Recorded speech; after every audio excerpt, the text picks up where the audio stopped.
guys, today I'm going to be painting the Brotherhood Outcast from Fallout the board game. As you can see right here, I have some concept art of kind of the overall goal of going for. I'm going to post some more as we go along to show details about kind of what I picked. So there is no concept art of the character in the game itself, and so I kind of went online to search for other pieces of concept art to kind of base this on. The flash on here is very minimal. I thought about not even scraping it off. Literally, I really did. And in fact, it's only after this first level of priming that my first pass on priming, that I really saw the mold lines a little bit more, just because of the color difference between the kind of tan brown and the gray. However, I do make a little bit of a mistake here in that I get really antsy and I actually want to start painting him right away with only this little bit of primer on him. So I'm going to have to fix that later. I'm going to go ahead and show you my mistake so I can show you how I fixed it. So this is just showing that I did use that primer. Okay, and so I'm going to start out with dark flesh. This is for kind of the joints in between the armor plates.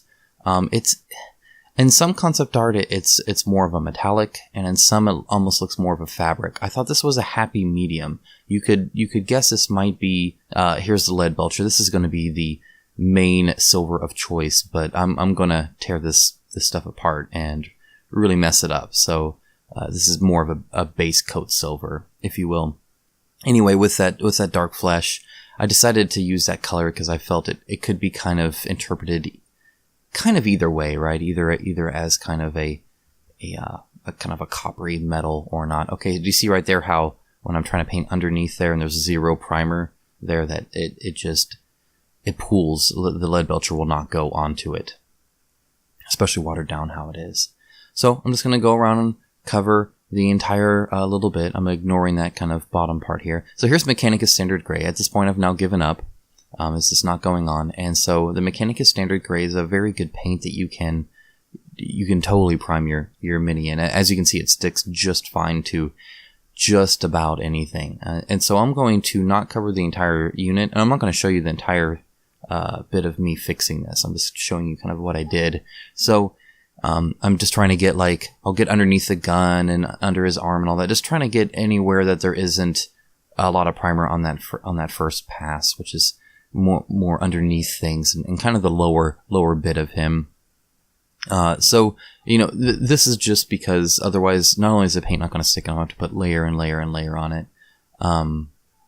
But it'll flow better, and it'll be a lot better. And not only that, but this dark gray actually doesn't, it works really well as a base coat for him anyway, because that's mostly what he is. I do wish that I'm going to actually use the Mechanicus Silver on his gun barrels later, and I wish I had just gone ahead and painted it while I had the paint out.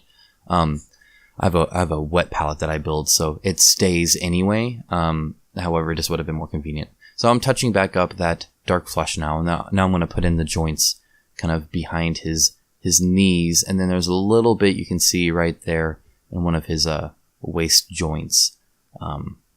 Hip joints, I guess. So I painted it in there. And now we're back on to lead belcher. And we're just going to, you can kind of touch up that line, trying to make it, kind of nice and straight. I'm using the character brush here, which, is kind of my go-to brush for these kind of minis. And he works really well with it.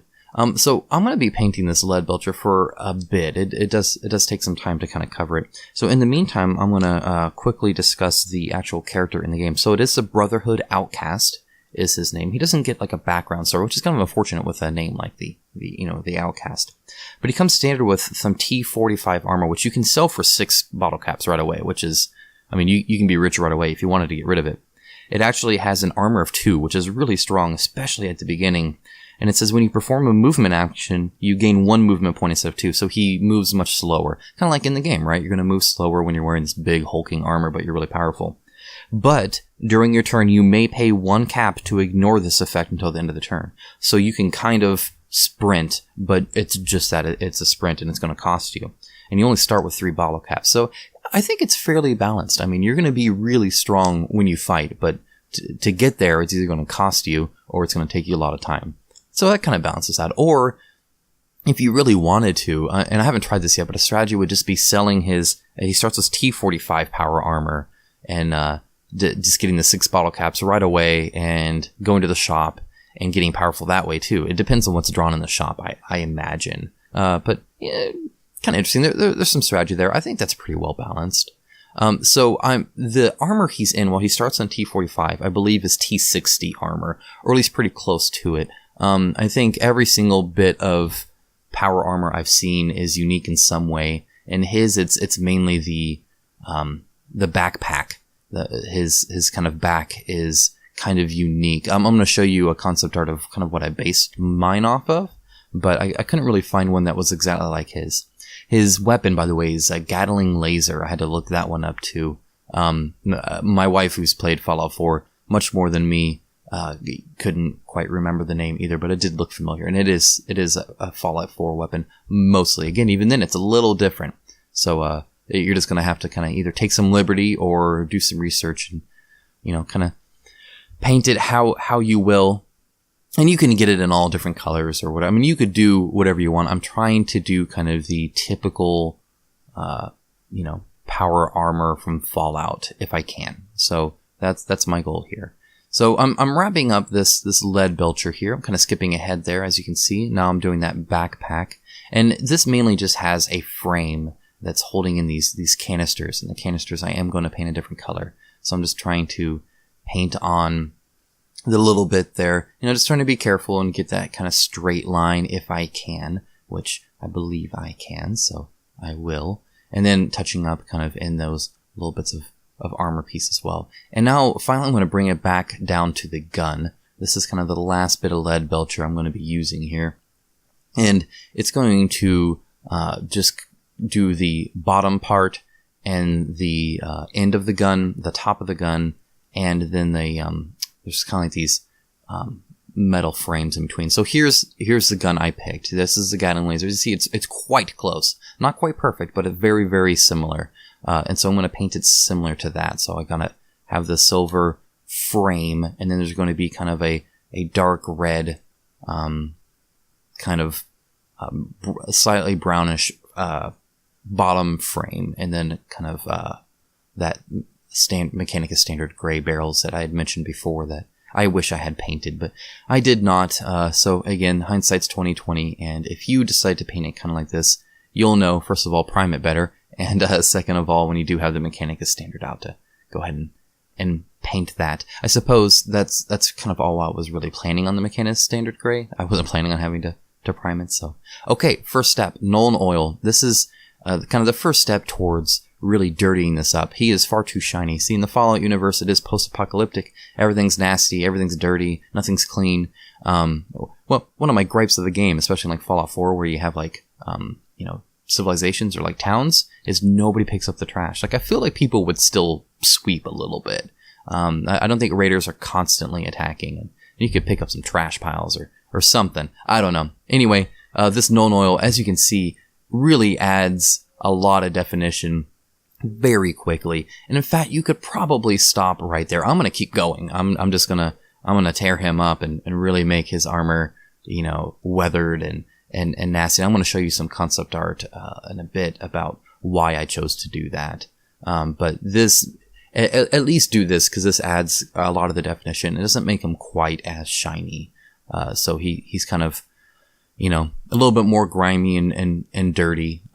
And so I'm laying this on fairly heavy too. I really want it to kind of pool in on the sides and everything. Another thing I wish I'd done is actually paint those barrels, because I'm going to put some Nolan Oil on that as well.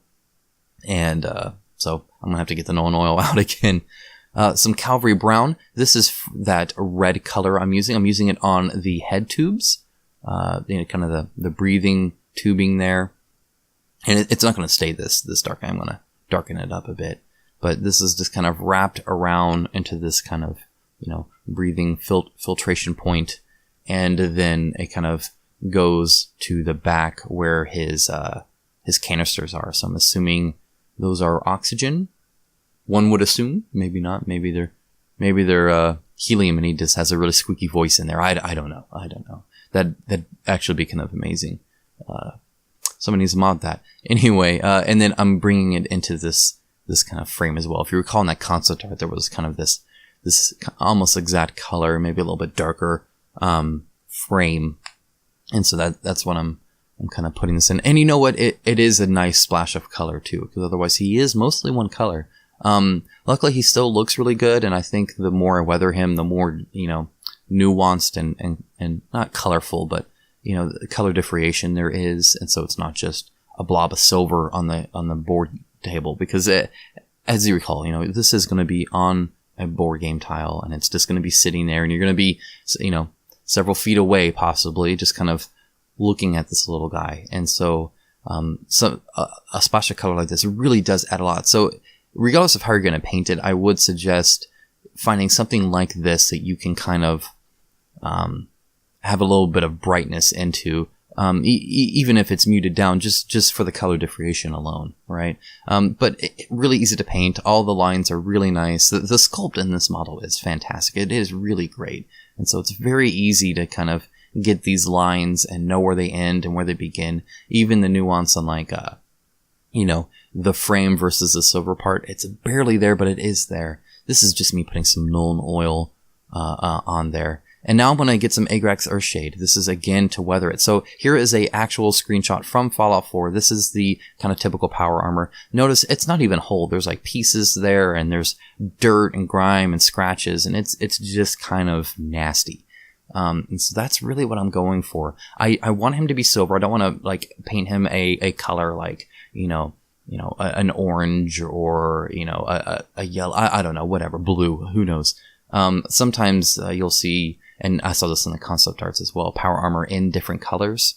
However, and I don't know, maybe they're modded or not, but I'm going to just try and dirty it up. So here's some brass. There's the concept art I used. As you can see, there's kind of this like silver, or not silver, but this kind of coppery, brassy tubing and canisters. And again, another kind of color differentiation that I think helps a lot here. If you notice when I was putting that Agrax Earthshade, I was really just kind of I didn't cover the whole unit like I did with the Nolan Oil. I really kind of blotched it and put it in certain spots and not in others, just trying to add some depth to the armor and some weathering effects. Okay, now this is pure white. I'm just going to put in here. I'm going to cover it in Nolan Oil later. This is for the lenses, and Administratum Gray for his visors. I wanted his visors to kind of stand out too, to give his face some distinctive qualities as well. This is that Mechanicus Standard Gray again. As you recall, I was going to put the gun barrels in here. Yeah, I guess it's it's a laser, but that still has a barrel, right? So anyway, this part of the gun, and I'll get to it when I highlight it, but there is one thing I would change here as well, so I'm going to let you guys know. But definitely put some Nolan Oil on here to kind of darken it up, and I will do so as well. And there's one other thing I would do to darken it up. I'm kind of really blotching in there, so I'm going to have to touch up that Cavalry Brown that I used later. I'm not too concerned about it. To get in the back part, I think, is harder, and I can just blotch it in there. And then to trim the edge of the Cavalry Brown is quite easy, so I'm not being too careful. I'm also going to bring it into the center tube. In the concept art, it typically shows it a little different. Here's some Necron Compound. This is a dry brushing paint. It's almost a technical paint. It's very goopy and is very, very good to use as a dry brush, which is why it's a dry paint. And as you can see, this is just kind of adding what looks to be like scratches or scuff marks or just kind of damage, but it also helps brighten it up a little bit. And again, now he has 4 colors on him essentially. And I think this really, really adds a lot. This step is awesome. I'm actually still not done. I'm going to be doing one more thing with him, but again, at any point you could probably stop if you felt it was good enough or dirty enough. Especially if you didn't want your unit as kind of weathered as mine looks. It's kind of up to you, I suppose. But I really, really, I mean, when I was probably almost literally smiling when I did this, because I love when something as simple as a dry brush adds so much to it. And again, I'm not dry brushing the entire thing. I'm just trying to find little bits, maybe on the corner of the leg or on the front of the boot or, the back of the boot or, in a certain armor place or on his chest. I did it on 2 different sides and then one across, just whatever. There's the Nolan Oil. I'm just putting that on the Mechanica Standard Gray. As you can see, though, he's really looking weathered already and just really fantastic. I really enjoyed how he turned out here. So this is just going to darken it up. And Deathclaw Brown, I'm using this as kind of a rust. So it is quite weathered down, almost like I was going to do a highlight, but maybe a little bit thicker on the brush. So it's about just as watery, but a little bit thicker on the brush here. And this is, I believe Citadel actually makes a rust technical paint, which would have been kind of cool. Maybe I should have looked into that. But I had this, and I thought it was a good color anyway, because it's not necessarily rust. It could maybe just be dirt or grime as well from the wasteland. I don't know. I think it fits well with the kind of coloration of the game board tiles as well. But again, just kind of pinpointing and blotching this. Now, I go pretty heavy on this because I want it, if you recall that concept art that I had with the dog meat from Fallout 4, it looks about this color almost wholly. Like, it doesn't even quite look like the kind of fancy silver that first concept art I showed you had. And so again, you can just kind of play with it and decide, do you just want a little bit? Do I want a whole lot?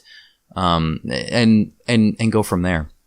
I covered a good maybe 50% of him on this, but again, kind of strategically, like I'm going from the top to the bottom on those shoulder blades and just trying to make haphazard, but make sense and not have a big swash that's like perfectly clean, as well. Just trying to, wrap it all together into a cohesive looking model. Here's me, so quote unquote highlighting the frame. This is again trying to add some almost what would look like dings or scratches or whatever. It's just kind of a lighter highlight for a first highlight, and I'm just kind of doing some harder lines at angles that don't quite make sense. Now here is where, so I'm highlighting from the front of the barrel to the back of the barrel. I would have rather done a negative highlight, and what I mean by that is darkened the Mechanica Standard Gray to more of a black, and then put it from the end to the beginning. I don't know if that would have made sense because it's not like a gun, but it would have looked more like a gun barrel that I would think of. Some Baneblade Brown, this is what I'm covering the base in. I will be basing this unit, so that'll come up in just a bit here, but I wanted this kind of color for under the grass. If you look at my Volar Witch, you see that I don't paint the base, and the grass doesn't quite cover it all, and then you can see the base through it. So be sure to give it kind of a whatever color you want to kind of see through there. As for Granite Debris, so on the game board tiles there's some rough terrain, and this looks kind of rocky. So I'm going to add a little bit of that there just to kind of tie it in there. So it looks like it would make sense on that tile, and it would work in a city as well, I suppose. But, just trying to, again, add some texture and some variety to the base as well. Make it look kind of nice and, again, look good on the board as well. So there's that Administratum Gray, and I'm putting that on as a dry brush just to bring out the texture of that. Okay, this Purity Seals is showing that I did put a matte varnish. I do not gloss him, so he stays matte. There's some Moot Green. I thought it was a perfect Fallout color. I was going to trim it in there. Also, I didn't put any radiation effects on his base, like he's in like a radiation pool or anything like that. So this helps match that game tile anyway. So here's some kind of, dead tall grass I'm going to put there. Again, add some variety to the base, and I think the color matches the board game tiles quite well. So I'm gonna really kind of be finicky with this. I've never cut it this short before and splayed it out. You can actually buy something that looks almost exactly like this. And so if you don't want to mess with it like I am, you can totally do that. And then I'm going to add some glue. This is just Elmer's glue, by the way, just some regular, I think it's PVA glue or whatever. Anyway, and then I'm going to add some coarse turf. This is the, essentially the weeds, I believe it's called here. And it's just kind of much more bushy. I'm kind of doing that. It's kind of swampy. I don't know. It's a different green, and it's, it's much higher. And I'm going to cover the rest of the base with a toothpick full of glue. And I'm going to use, again, the fine grass for woodland scenics here. And I have the fine grass, which is burnt grass. So it's very fine, and it's burnt grass along with earth. And here is the finished mini. So I think the base came out pretty good. I'm really happy with the mini himself. Why don't you guys let me know what you think. Give it a thumbs up if you did like it. Let me know in the comments any feedback you have, whether you like it, whether you don't, whether you're interested in seeing the other characters of Fallout. I do plan on painting them, but maybe there's a certain order you guys would like. I don't know. Go ahead and let me know. I would love to hear from you guys. Anyway, thanks so much for watching, guys. If you want to see behind the scenes, if you want to see a paint list, I'm going to actually post all my paints I used and where I used them on my Patreon. You can go and check that out for only $1 a month. That's $12 a year. It would really help me bring more content like this to you guys. It would, just help encourage me. You guys get to get a little bit out of it. We can interact much more one-on-one there. Anyway, it'd just be great no matter what. Thumbs up, comment, Patreon, doesn't matter. I always appreciate it. I hope you found this either, educational or informative or, just pure entertainment. It doesn't matter. I'm so glad that you joined me on painting this, and I will talk to you guys again next time.